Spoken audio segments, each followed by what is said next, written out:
A partir del periodo de 1839, los historiadores han decidido llamarle el periodo caudillista, ¿no? que en realidad continúa los golpes de Estado de un presidente a otro presidente. Entonces, a partir de este gobierno es conocido como el caudillismo. Entra a gobernar durante un corto tiempo, ¿no? Nuevamente José Miguel de Velasco, desde el año 1839 hasta 1841, ¿no? Entre el sur y el norte se ve una especie de librecambistas y proteccionistas, ¿no? Dentro de este corto periodo de José Miguel de Velasco. Entonces se veía un desorden bastante fuerte dentro de lo que es el país, ¿no? Entonces, algunos elementos pequeños que hizo en su gobierno fue la restauración de la constitución anterior, es decir, reencauzó la constitución que había implantado Andrés de Santa Cruz, ¿no? Y un elemento importante es que de manera oficial se nombró a Chuquisaca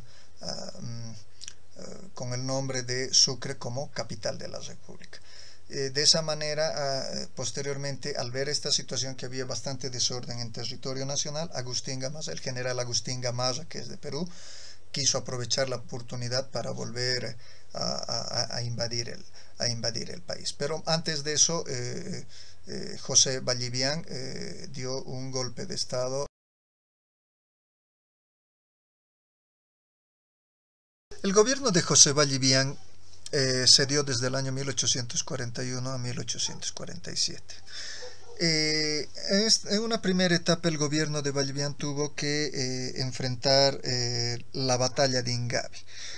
¿Por qué se dio la batalla de Ingavi? En ese entonces el general Agustín Gamarra, presidente del Perú, tenía la intención de invadir Bolivia. De esa manera es que al mando del mismo presidente José Ballivián salieron a enfrentar, a recibir a lo que es al general Agustín Gamarra. De esa manera es que en los campos de Ingavi se desató una batalla en la que salimos vencedores el ejército boliviano. De esa manera es que se tomó temporalmente un tiempo el territorio peruano, y una vez que el general Ballivián decidió retirarse de ahí, no se tomó posesión alguna, ni tampoco se pidió resarcimiento por daños de guerra, ¿no? Es algo llamativo que generalmente en cualquier tipo de guerra o batalla se suele pedir resarcimientos o uno se apropia de territorio. Aquello no sucedió. En esta batalla también murió el general Agustín Gamarra. Debido a esta batalla sucedida, el gobierno de Ballivián ordenó a un grupo de intérpretes realizar una canción patriótica en honor a esta batalla ganada en contra de los peruanos.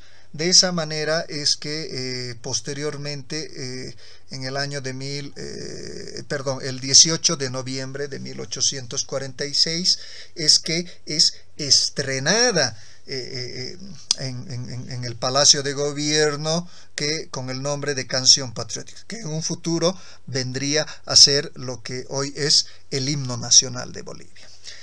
Durante su gobierno, Ballivián se desarrolló y se fomentó la exportación de la cascarilla, y también ya se hizo algunos primeros explotación de lo que es el guano en la parte costera del país en ese entonces. También se hizo incursiones a lo que es hacia el lado de lo que es el oriente boliviano, principalmente a las misiones de Mojos, Baures, Santa Ana. Entonces, de esa manera es que durante su gobierno nace o se funda o se crea el departamento del Beni. También por eso es que actualmente existe alguna provincia que lleva el apellido de este presidente. Y de igual forma la Universidad Autónoma, la Universidad Pública Autónoma actualmente lleva el nombre de él también. De la misma manera, él continuó con el desarrollo del país, tomando en cuenta la política de proteccionismo inspirada en el doctor José María D'Alence, cuyos criterios son los mismos que expresa en su libro de este personaje, Bosquejo Estadístico de Bolivia. Durante su gobierno tuvo bastantes intentos de golpes de Estado, es decir, hubo bastante inestabilidad, principalmente a la cabeza del futuro presidente también, Manuel Isidoro Belso. Pero viendo ya el que había muchos levantamientos en diferentes partes del país, él decidió entregar el mando al general Eusebio Guilarte, el cual apenas duró 10 días en el gobierno y posteriormente fue derrocado por el general Velasco, y este a la vez fue derrocado posteriormente por el general Manuel Isidoro Belso.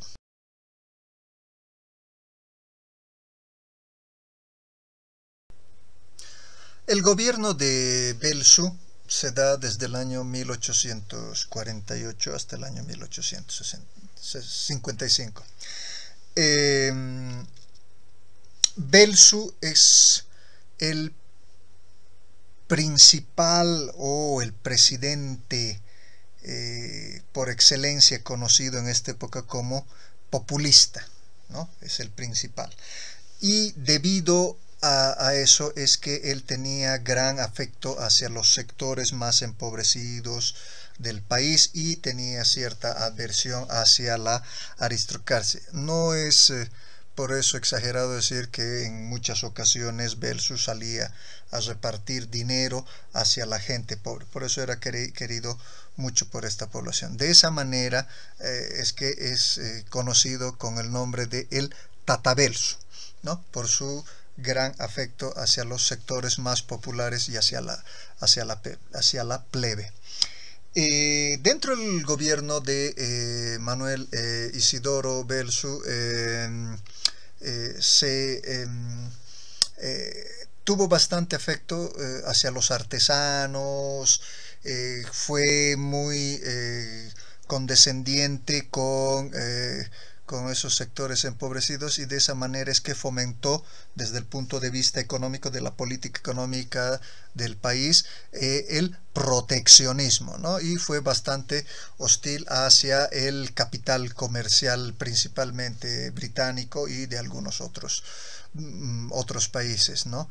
Entre sus medidas fueron la aplicación de aranceles contra la manufactura externa y algunas leyes que prohibían a los extranjeros ejercer un monopolio del comercio dentro del territorio nacional. Algunas otras de sus actividades dentro de su gobierno fue la reforma de nuestra bandera nacional, como hoy en día la conocemos, la tricolor nacional, la rojo, amarillo y verde, que fue reformada en octubre de 1851, ¿no? Entonces, de la misma manera, durante su gobierno se terminó o se realizó un censo de población, lo cual arrojó una población de no más de 2 millones de personas en el territorio nacional. Más del 50% eran indígenas o indios, como se les decía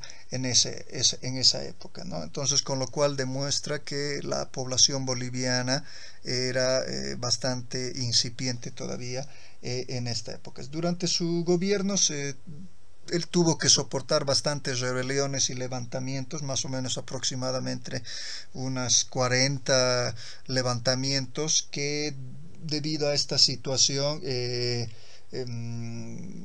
él tuvo que renunciar. Entre sus principales contendores fue un otro militar, Agustín Morales, pero no logró derrocarlo.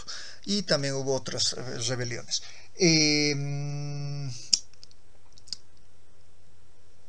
Fomentó bastante la protección de la industria nacional y de la misma forma la exportación de la quina. Debido a lo que mencionaba hace un momento, debido a estos levantamientos y intentos de golpe de Estado, él tuvo que entregar el gobierno, transmitió de manera legal el poder en unas elecciones a su yerno, el coronel Jorge Córdoba.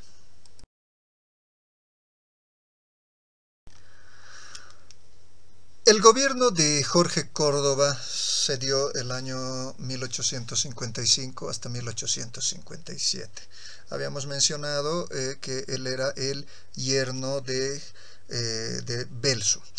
El gobierno de Córdoba lamentablemente hizo todo lo contrario al anterior gobierno, ¿no? De a poco fue empezando a dejar de lado el proteccionismo y el fomento a la industria y a la artesanía nacional y empezó a abrir más el espacio hacia lo que era el liberalismo económico, lo cual de manera directa o indirecta empezó a fortalecer a la oposición a su gobierno. Algunos elementos dentro del gobierno de Córdoba es que se decretó una amnistía general tomando en cuenta que habían bastantes presos y confinados en el anterior gobierno de Belso. Se anuló la confiscación de bienes por delitos políticos y también estableció un impuesto a la venta de inmuebles, ¿no? Como su gobierno fue bastante corto, fue derrocado por José María Linares. El gobierno de José María Linares se dio desde el año 1857 al 1861. José María Linares, hay que tomar en cuenta, es el primer presidente civil del país. Habría que retroceder un poco y si recordamos desde la fundación de Bolivia hasta este presidente, absolutamente todos fueron presidentes militares. Entonces, Linares fue el primer presidente civil, de profesión era abogado. Durante el gobierno de Linares se estableció una fuerte impositiva a la ley, es decir, tenía esos deseos desde su misma profesión, lo impulsaba a imponer y él manifestaba que tenía que imperar la ley, el imperio de la ley. En determinado momento, que es lo llamativo, se declaró dictador para gobernar con plenos derechos, ya que tenía que, según él, poner en orden al país. En determinado momento, también durante su gobierno, se redujeron los sueldos a los empleados del gobierno y de la misma manera se redujo el gasto público. También se redujo al ejército a 1.200 efectivos, lo cual antes en los anteriores gobiernos era muchísimo más. También soportó algunos levantamientos militares, como por ejemplo de Melgarejo, pero los cuales se los contuvo. En su gobierno también se decretó la creación de la Caja Central de Pagamentos, una especie de impuestos más o menos para la época. Se continuó con la implantación y el fomento de la exportación de la cascarilla, a pesar que sufrió una aguda crisis durante su gobierno la exportación de este producto. Se mandó durante su gobierno a confeccionar o editar o crear el primer mapa completo de Bolivia, ya que los anteriores gobiernos no lo habían terminado de realizar esta encomienda, ¿no? Entonces él de manera general editó el primer mapa completo de Bolivia, es decir, el mapa político de Bolivia como correspondía. También se estableció una nueva acuñación de monedas en Potosí y en cierta forma ya se empezó a ver los primeros atisbos de inicio de la tecnificación de la minería de la plata en el sector minero. Durante su gobierno, como mencionaba hace un momento, hubo también algunos levantamientos y los sectores que apoyaban al expresidente Belsu no tuvo lo que se esperaba, pero de todas formas fue derrocado y en realidad debido a esa presión social que existía durante su gobierno fue depuesto por sus propios ministros en algún momento.